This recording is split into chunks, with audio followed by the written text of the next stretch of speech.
You're listening to the Journey to Launch podcast, how to quit your way to financial freedom and career success with Mandi Money. Hey, Journeyers. I have, as always, I call every guest special because I truly believe that they are special, but this one is pretty special. We have Mandi Money. Mandi, welcome to the podcast. Hey, Jamila, how are you? I am good. And Mandi, some people may not know who you are, some people may, but you are one half of the Brown Ambition podcast with Tiffany the Budgetnista. Yeah. You have your own brand. And I want you to talk about that because I've seen you, like, when I came into the space, like, you were already doing the thing. Like, you were already kind of, like, in here. You had your podcast. You were working, I believe, full-time still at Lending Tree. I'm not sure, but I think that's where you were working full-time. And I was so impressed because you kind of, like, had that just professional, like, background. Like, you were, like, a real writer and you managed writers and in that kind of, like, career space. But then you also, in my opinion, had this kind of on the side personal brand and that you were building, and I love that. And so I think like that meshing of kind of like the professional corporate kind of like I have the receipts on a resume to talk about like the things that I'm talking about versus kind of like the more here's my personal story of what I've done is really like a powerful combination. So I'm excited for everyone to learn more about you and your journey to where you are. Hi, Journeyers. Thanks for having me on. This is great. Well, I have watched your show grow by leaps and bounds, and I just want to say congratulations because I'm just so excited for you and all of your success, and I'm excited to be here. And if you guys haven't checked out Brown Ambition, we had Jamila on in May. Is it May? As a guest co-host, so you need to check out your girl because I hope we brought her out of her shell, got a little nuggets that you may not hear on Journey to Launch. But yeah, I'm Mandi Woodruff Santos. Very recently became Mandi Money because, I love alliteration like any other English major out there does. And also I had no new ideas. But I've always kind of seen my career. I've never really defined myself by the job that I had.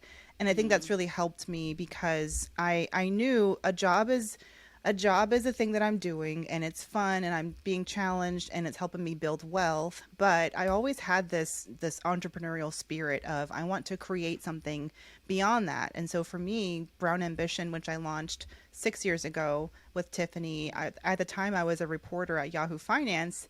And for me, it was a creative outlet and it was also something that I wasn't allowed to do, quote unquote, at Yahoo. They really wanted me to be in the box of writing articles and maybe doing some video content to drive eyeballs to the site because that's how they sell ads. But a podcast to them was like, what? I actually pitched them the idea and they said, yeah, if you can't guarantee 1 million downloads right away, then we're not interested. And so I'm glad that they said no because we launched Brown Ambition, independently, and it became such a wonderful outlet for me to still talk about the things I wanted to talk about and scratch that itch of educating women, especially about their finances, while also pursuing my own career and building wealth that way and establishing myself and growing into a leader and a boss and all of those great things that I necessarily wouldn't have been able to do if I had just chosen one or the other. Yeah, and I think it's really cool too because what your full-time job was, like literally was in line with what you were doing on the side as you talked about scratching that itch. And like so many people, like that's not the case. Like, like I worked in corporate America in real estate. And so it was a bit different, but like for you to be working in a big corporation and talking about money, personal finances at that, and then be able to kind of like leverage what you were learning there, but do it differently. Because what I know about the big companies are that they have so much more regulation and rules. Mm-hmm. And with your own stuff, you can have a lot more flexibility and move faster. So what were the things that you were learning at the bigger companies that you worked for that you were able to apply and help grow your own brand and podcast? Yeah, I think what I loved about Brown Ambition was Tiffany was on her own journey and I was on my journey. And Tiffany, from the time we started the podcast, it's funny because at the time I was like, wow, she's the budgetnista. But then she'll go back and tell me like, girl, I didn't have 2 coins to rub together when we first met. But to me, she was, a huge, and she's become obviously so huge, but she's been the budgetnista, really focused on her businesses as the budgetnista, educating women. And for me, I was, the 9 to 5 worker of the host. And I really felt like I could identify with a lot of our listeners who were working their way through the ranks of corporate America, just like I was, and wanting to know how to tackle the particular challenges and questions that you end up facing when you are working for a corporation. And so I always liked that balance that we could provide. And I always felt like, at the end of the day, everybody can't launch their own business. Everybody doesn't want to launch their own business. And that has always been okay. Like I don't, and I think on our show too, we try to give people encouragement if that's what they want to do. But I would never want anyone working in corporate America to feel less than because they're not out there with their own brand and, with a billion TikTok followers and things like that. There is no shame in getting that paycheck, getting that 401k, you know what I mean? And doing a job that you enjoy. None at all. Yeah, and see, I love that about your story too, because you leverage and you talk about this, and I can't wait to get into this, quitting your way, still staying in corporate America for a very long time and quitting your way up the salary ladder. And I think, like you said, you went from making $30,000 in 2010 to over 300,000 or a high of 300,000 annually most recently. So can we talk about that? Because I know that's a passion of yours now. It's talking to people about how you did that and then helping them do the same. Right. When I sat down to really think about my journey and look at the last decade of the body of work that I've done in my career, I could not deny the fact that the way that I have achieved certain milestones, like getting to 10xing my income and also 10xing my net worth, so how much I actually own versus what I owe, I could not deny the fact that quitting was my secret sauce.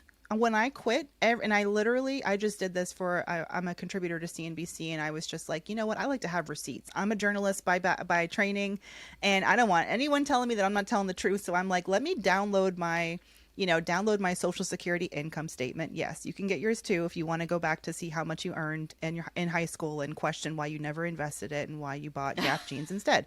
Anyway, so I looked and I was like, wow, my income jumped 30%, 50%. 100% sometimes when I switched jobs, when I quit. And that was when it clicked for me. We're not coaching people enough on when to identify when it is time for them to leave their jobs.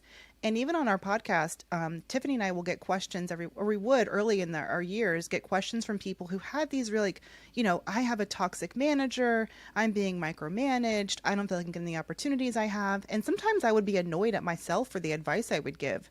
Why didn't I just tell them to quit? That is not, it's almost like we have this fear of telling someone to quit. Like there's a taboo associated with it. Like you're disloyal or, you're not someone that can be relied upon. But I look at my own resume and I just think it's BS when anyone says, if you quit jobs, people are going to question your loyalty and they're not going to want to hire you. Then how do you explain my success?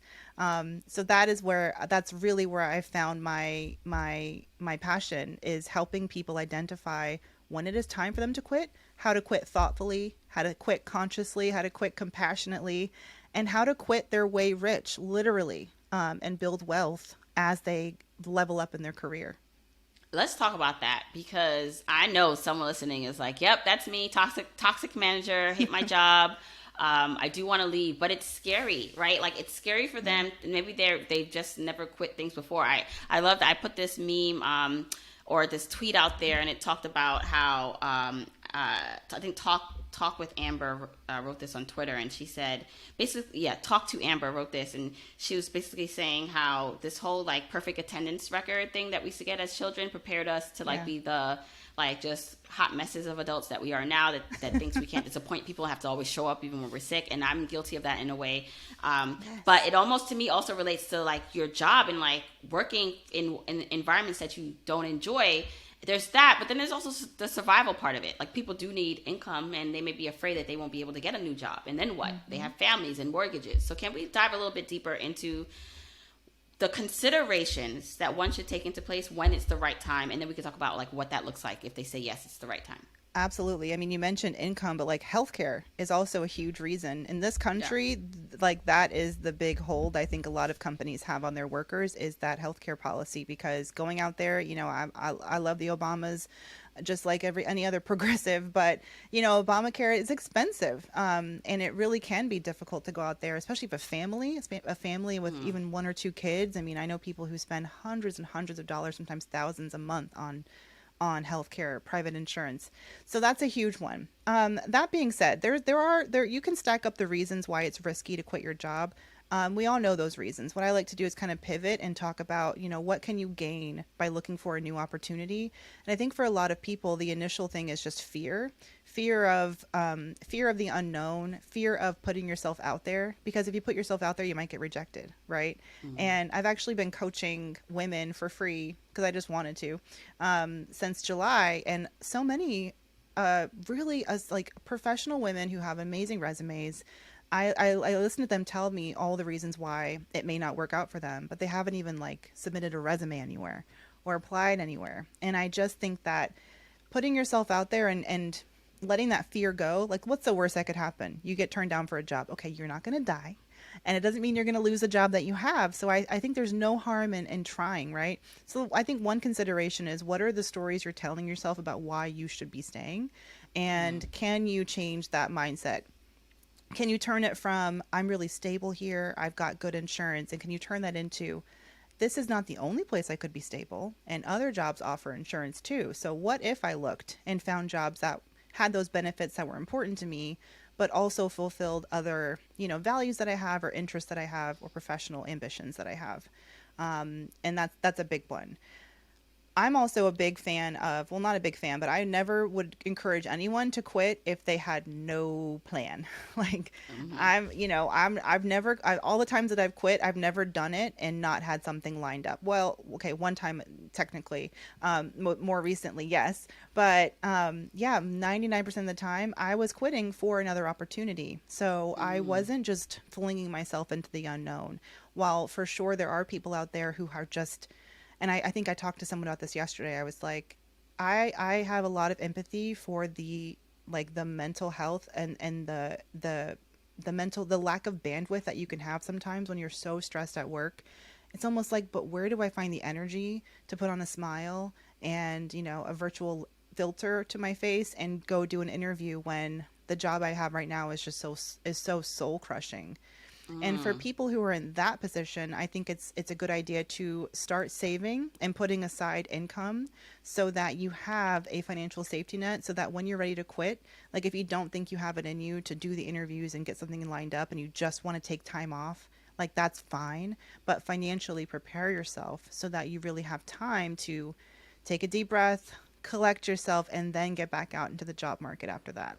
So I'm so glad that you talked about essentially preparing yourself like before you quit, having something lined up. And I think it's also important to kind of get a little bit more specific about like financially preparing to quit, because that is a big thing. Like, because we tell people, okay, pay off debt, invest in all these things, and in some instances it's going to be helpful to pause that in order to create that safety net. And I can say for myself, when I quit my job to do this full time, when I was preparing to do it, we stopped investing in our maxing out all our pre-tax retirement accounts and started diverting that money into a fund that can help sustain us while I figure things out with Journey to Launch. So I think we should talk a little bit about that. Like, it gives people permission to pivot so that they can create this room for themselves. Yeah, I think as helpful as we personal finance educators can be, we can also create this whole shoulding, this whole thing of I should be doing this and I should be doing that and all these rules and things to follow.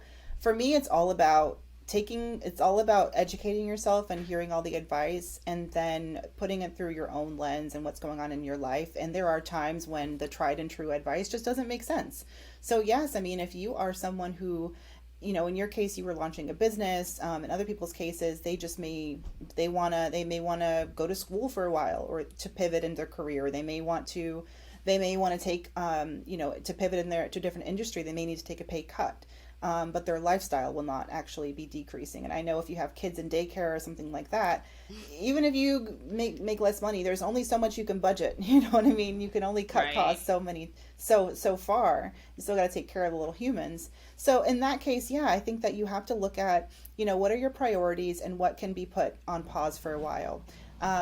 Absolutely, if you have high interest debt, I think that instead of thinking of, completely stopping making those payments, are there ways that you can kind of slow down the progression of that debt? Can you look at an option like a debt consolidation loan to get a fixed rate that's maybe lower than the debt that you have? Can you transfer credit card debt to like a 0% balance credit card if you have that as an option? There's things you can do, but I certainly think it's always smart to have a safety net financially set aside. So look at what your lifestyle costs, your minimum, keep the lights on, keep the family fed, roof over your head, lifestyle expense, and multiply that out by 6 months. For me, it was 12 months because I had a child. I didn't always have a kid though, but for me, I've always had a really healthy cash cushion throughout my career, and that is honestly what helped give me a bit of courage when it came to taking big leaps. I knew even if I've quit jobs to work for startups that could have crumbled, and these big risks I took because I could afford to. And I think having that financial safety net early in my career and just building onto it, I called it my FU fund for a reason. Yep. Because I knew that I could say FU to anything I didn't want to do at the end of the day. And I think that's incredibly empowering. So when you're young, it may feel good to take those vacations, and you should, once in a while.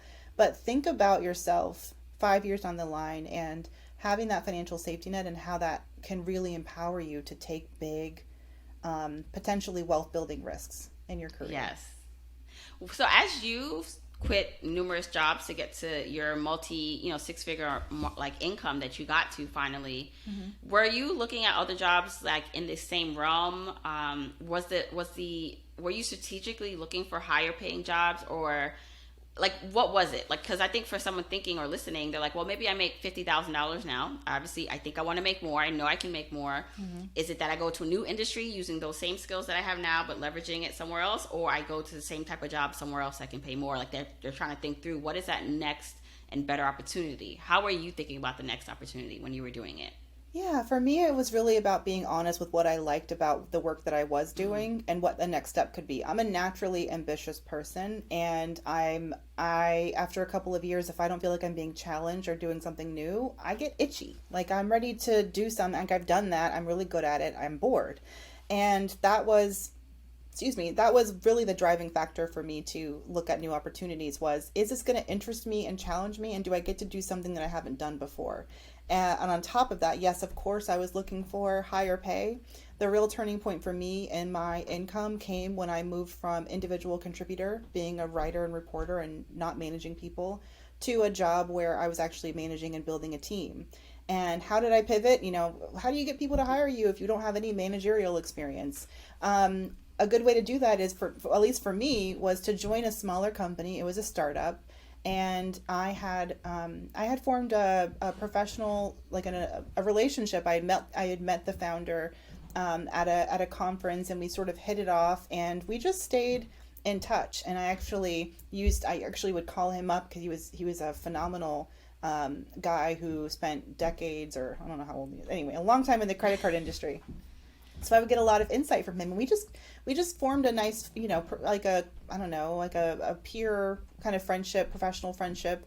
And they took a chance on me. They did, and they were able to, because one, I was maybe cheaper than they would have gotten had they looked for someone with tons of experience. And they knew what I learned as a manager, which is that when you hire someone who is stretching into a role, yes, they may be nervous, but they are going to grow, and they are going to have lots of room to grow and feel like I stayed longer than I've stayed at any job at that job, because I was coming into it with so little experience that I was constantly challenged, until I wasn't. And then I said bye-bye. And, right. But you know what I mean? So I think that's really key, is looking for opportunities that not only give you a professional challenge, but then also will pay you, commensurate with that challenge. And I was lucky to get that. And I think it's also important. It's like, you know, you're also interviewing them to see how good of a manager, how good of a workplace this would be. Like I saw recently someone said, I finally asked, why should I work for you? You know, like kind of like instead of like, you know how they ask you, like when you go to an interview, like why should we hire you? It's like, why should I actually work for you? Like, you know, tell me why this is a good fit for me. And I think approaching it that way where you're interviewing them to make sure that they can provide you what you need is important too. Yeah, I love that you said that. I, especially in today's labor market, it's kind of like, you know, companies are the ones needing to really woo talent because there's a real lack of talent willing to move on right now. I mean, it's been a pandemic. There's less talent. There's people who've left the workforce altogether. Black women seem to have left the workforce in droves, me being one of them. Not left the workforce, but left the traditional, you know, working for companies workforce. And the job offers that I've seen people get have been really competitive. I mean, people are getting big raises now, and I think it just speaks to the fact that real talent is hard to come by. And you may have several job offers that you're looking at, or several potential job offers, and so you have the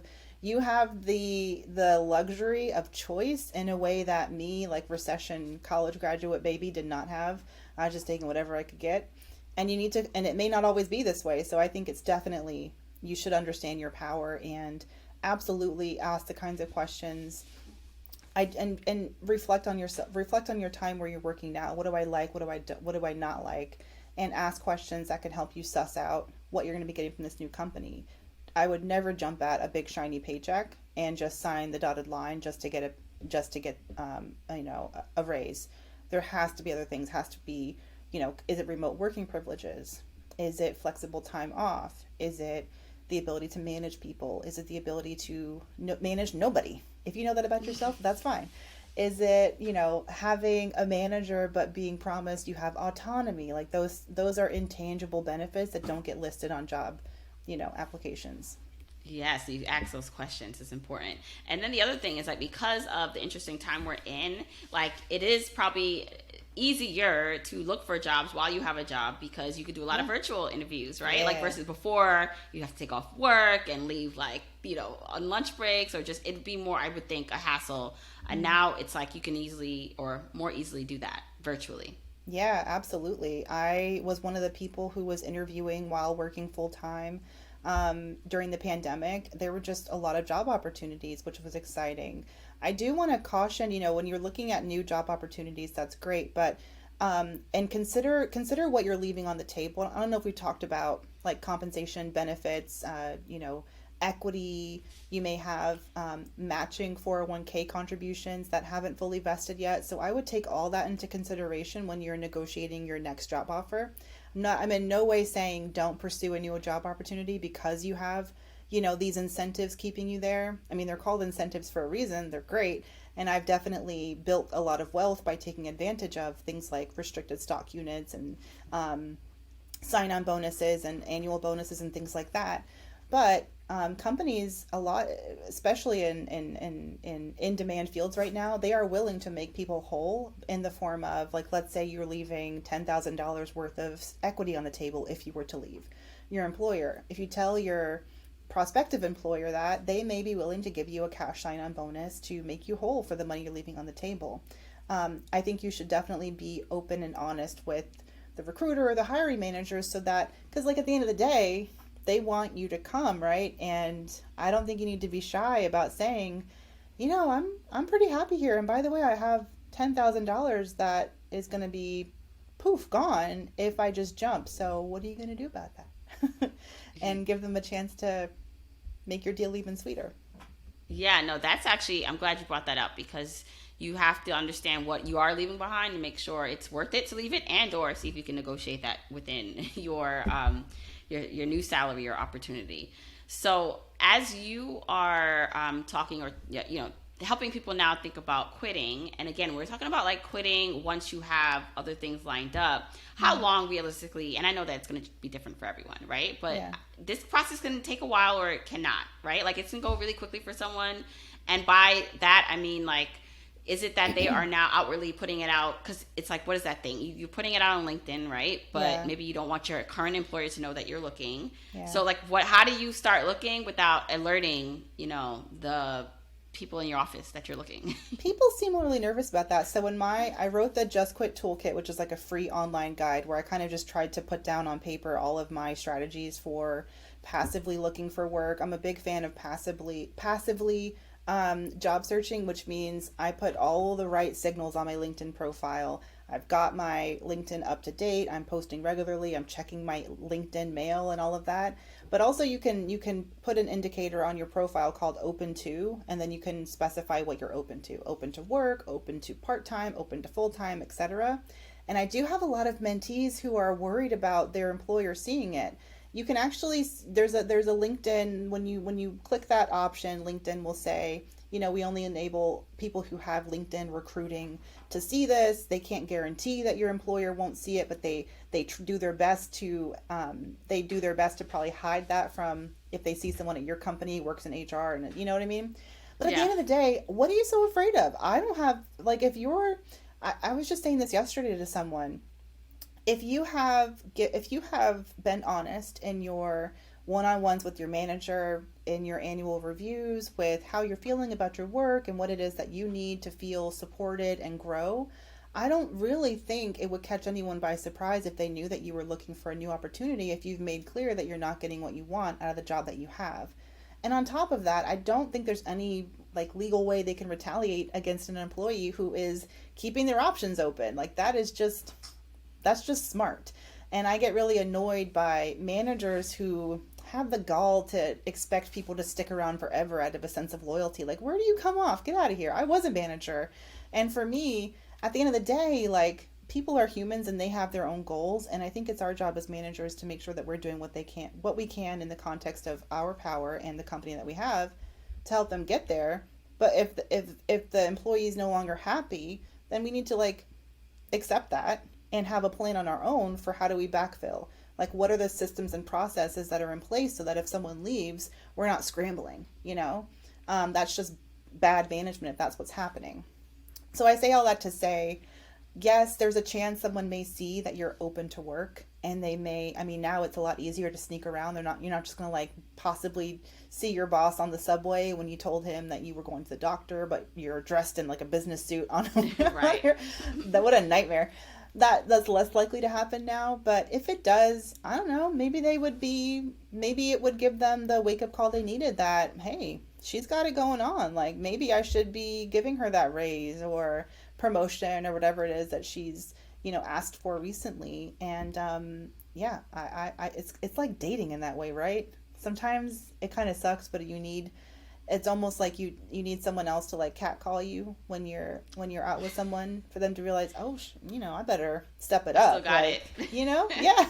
Yeah, definitely. Well, I think too, it's some of it is rational, but a lot of it is irrational that you think you have to be so loyal, they'll be mad at you and all these things, where it's literally, it's they're probably looking at, wow, I'm surprised she's still here. Oh, I'm surprised she didn't ask for more. They actually are probably thinking that about you. And if you actually just they're wondering why you haven't left yet or why you haven't asked for more yet. I never want to be someone's sure thing. Oh, that sucks. And I've seen people be referred to like that by senior leadership, oh, good old so-and-so, they've been here forever, or we can always count on you, and wow, she goes above and beyond, or he goes above and beyond. It's usually she. And no, I'm not here to be that. I think we've just in society, in morning television talk shows and afternoon daytime TV, we have just created this female martyr where, oh, let's give her a makeover. She's killed herself being a mom and working, and she doesn't ask for help, and she does everything, and she makes cookies, and she shows up to work every day, and she raises 12 kids and all of that, and let's get her a haircut and a nice outfit. And I'm just that is some BS. Let's not normalize female suffering to be worthy, of attention. And I think that happens to a less dramatic extent in the corporate environment. A lot of, I even have fallen prey to this too as a woman, I remember we were moving offices in Manhattan, and I'm the senior most leader in my office in Manhattan, although our company is based in North Carolina. And we were switching offices. We had like the world's shittiest little dump, like with mice and everything. Startup culture is so, scrappy, terrible. And we're moving to a better office. And there was another, actually, no, I wasn't the senior most. I was the second most senior leader. My boss was a man. And somehow I ended up being the person facilitating the move and making sure everyone packed up their belongings and making sure everyone had snacks at the new office. And I was doing all this extra work, and my husband was like, why are you doing this? Like, while he's helping me string up those nasty sticky strips to catch flies because our new building had a fly issue. And he's like, why are we here on the weekend? And I'm like rolling out rugs and dealing with like interior designer people. It was just this extra work that I think the way that society sort of makes women feel is we need to take on the extra things. So I was like happy to do it. I'm being helpful. But where the heck was my boss? He didn't care at all. Like he was enjoying his weekend somewhere, which is no shade to him at all. But yes, it is that inclination to want to do more. And I don't even know where I started going with this point, but it ain't cool. And I don't want to be the person who is taken for granted because they don't give those people raises or new opportunities. They don't, because it causes extra work for them to figure out how to give you a raise and promotion. And if you're happy, they're all too happy to leave you where you are. Yeah, and I would say just like even deeper than that is that you'll probably find, the correlation. If you find that you are actually like that, and it's okay to be like introspective and honest with yourself if like that's how you feel, that maybe boils over in other areas of your life, whether it's like your dating and marriage, relationships with friends, money, right? Like I just feel like this is why I like talking about money in a holistic way, because how we deal with our boss and how we negotiate or don't negotiate our salary is probably a reflection of other areas of our life that we need to work on. It's not probably, it is. And so that's why it's all interconnected. And so if you can find out that root of that, whether it's through therapy, your childhood trauma or whatever that is, like that's going to be helpful in many ways in improving your life and your money. So amen. I mean, I'm looking at the clock because I know you got therapy at 1. I got my therapy at 1 on Thursdays. So 1 o'clock is a good time to just get your mind right, 100%. My therapist's favorite. Oh, sorry. Go ahead. No, you go ahead. My therapist's favorite question is, so you're saying that you're tired and you're doing this and this. Who asked you to do those things? I'm like, damn it, Laura. Nobody. But I'm doing it.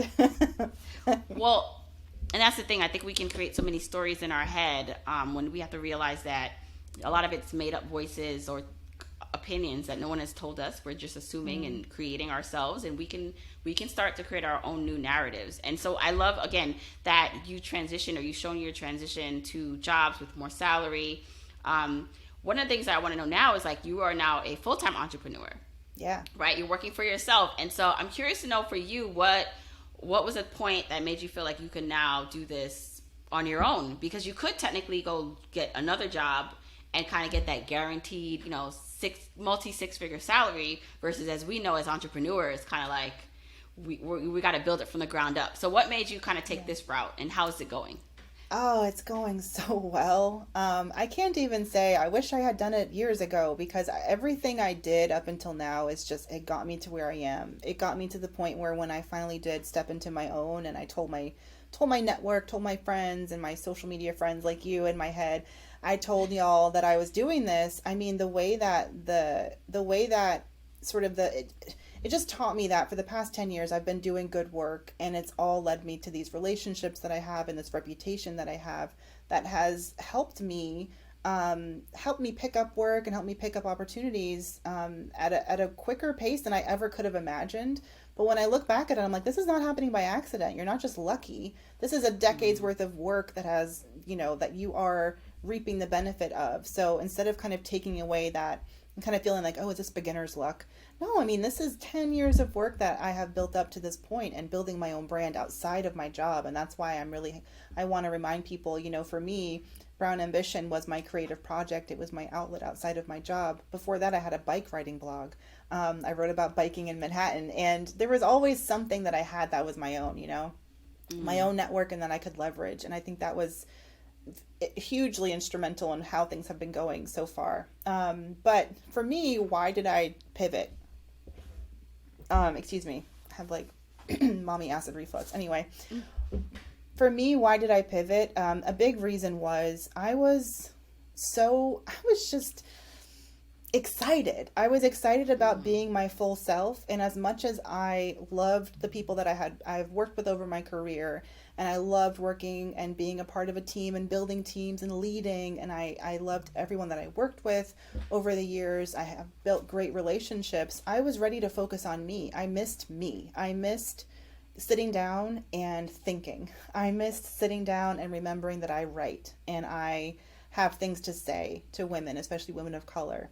And I didn't have the space or time to do that when I was working for other people as much as I wanted to. And having a child has literally sucked any other moment of my day when I wasn't working, and I just could not do it. And maybe there's people out there who can have a 9-to-5 job and be a mom, and write on their, I don't know write throughout the day or on the weekend or early morning. I couldn't do it. I needed the quiet. I needed the space. And I found that what I did initially was take a month off. And I told myself, let me take a month off, regroup, and see where things stand. Again, I had this money saved up. Why not use it? And that time off where I talked with some trusted friends and advisors and sat with myself and wrote, it felt damn good. And for me, it's always been important to follow that good feeling. And I didn't want to give it up. I was like, I like this. I had autonomy at my jobs before, but not truly. I still had to tell someone I wasn't going to be somewhere I said I was going to be. You know what I mean? Right. But not 100% autonomy. And I have loved most of every day since I went out on my own. It's a lot of work, and it's a lot of, there are those days where I'm like, what am I doing today? And who's going to tell me what to do? Oh, nobody. But I wouldn't trade it at all. I'm so happy. Yeah, I love that you talked about just like the past 10 years, it led you to have the experience and, quote unquote luck, which is not luck, to be where you are today. Because for someone right now, that's what's happening. Maybe they're not at that year 10 and it's all coming together and all the puzzle pieces fit, which I'm not saying they're all fit for you either. I'm sure there's so much more for you to do in the future. Yeah. But for someone, they don't see the big puzzle piece. They only see the little pieces, and they're just like, why am I in this job? Or why am I doing this thing? It doesn't make sense. And it's literally there's a lesson to be learned here. Yeah. And you can have the patience and perspective to be patient with yourself, to figure that out. You will look back at your year 10, your year 2, and from your year 10 and be like, oh, that's why I had that manager. That's why I was in that uncomfortable position to ask for more, because here I am now asking for a lot more, or being able to do this thing that would not have been possible without that experience. Yes. I mean, hindsight's 20/20, right? You have to, I think you can catastrophize. It's so easy to just come up with every reason why something won't work out. But why not, if you're just making up stories, why not make up a good ending? You know what I mean? Why do we always tell ourselves the worst version of what could go down? What if it works out? How about that? That's true optimism, and it's not easy. It's something that I work on every day. And not every day is as easy, but I absolutely agree. And I love that you said that. And try as much as you can. Again, this goes down to who are you listening to day to day, and who are the other voices accompanying your own self-talk, and are they positive? Are they making you feel better about where you're at? Are they helping you grow, and are they giving you something? And if they're not, learning to slowly mute those other influences, those other voices, so you can just focus on yourself and your path, can also go a really long way. Yeah. What advice do you have for anyone who's okay, I am ready to quit. Maybe I did have something saved up, but they still are feeling uneasy about it. They have a potential job that they can take, but again, it's the unknown. What words of advice would you give them to help them get over that fear and take that leap? If you're scared, it's probably a good thing. the times when I was most petrified of an opportunity, that's kind of when I knew it was right. It's the same way I negotiate. If I'm petrified of what I'm asking for, probably I'm asking for just about maybe a little bit less than what I should be asking for. And I think that fear has always led me in the right direction. I mean, it's a good fear. It's the fear that this is new. It's the fear that I may not be up to, I not may be up to this challenge. I may fail. I think I can do this, but I'm untested. It's that kind of fear and that anxiety. Will they believe in me? Will this be worth it? That kind of fear, I think, is a good indication that you are growing and you're heading toward growth. Because I think that it should be hard. It should feel challenging to really be worth it. At the same time, I would say, what are the facts as far as what happens if it doesn't work out? If something doesn't work out, if your next job doesn't work out, it doesn't take away your experience. It doesn't take away your skills. It doesn't take away the contacts that you've built. It doesn't take away the other sources of income you may have. It's not your everything. So I would just sit down with yourself and talk about, what do I do? Like, I'm Mandi Woodruff Santos. If tomorrow nobody ever wanted to hear me talk about money or career stuff ever again, or hire me to write or consult ever again, I can write, I can edit. I have other skills. I will not go hungry. I will not, I will find a way for my family, because I know that I can do that. And I think at the end of the day, you have to bet on yourself and have faith in yourself and your ability to overcome challenges. And I think that's where some people they just are lacking. It's about, and the best way to build faith in yourself that you can bounce back from anything is to take those risks. Because with every risk where you don't fail, you're like, damn, I'm good. I can do this. You build that resilience. And that is why I was able to, quit and start my business. And that is because I knew I've been through a lot over my career, and I have, no matter what, I have risen above those challenges, and I have a lot of trust in myself, for sure.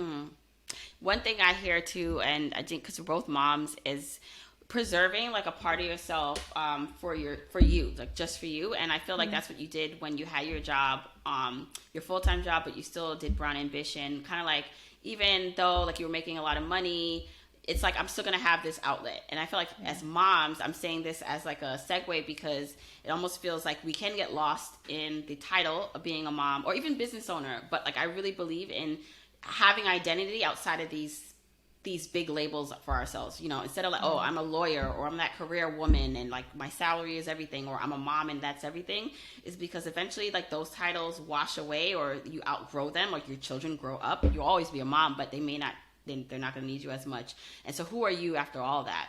Yeah. And so I think I love that, like being able to really, whatever that is, like whether it's like more career focused, like on the side that you're doing something more creativity focused, even fitness, like, like we talked a little bit before we started recording, how I do to try to make fitness for me a priority, because it was what I did before the kids, like, and I want to be able to like have that as part of who I am, like, when they get to wherever age they are and they're living their lives, right?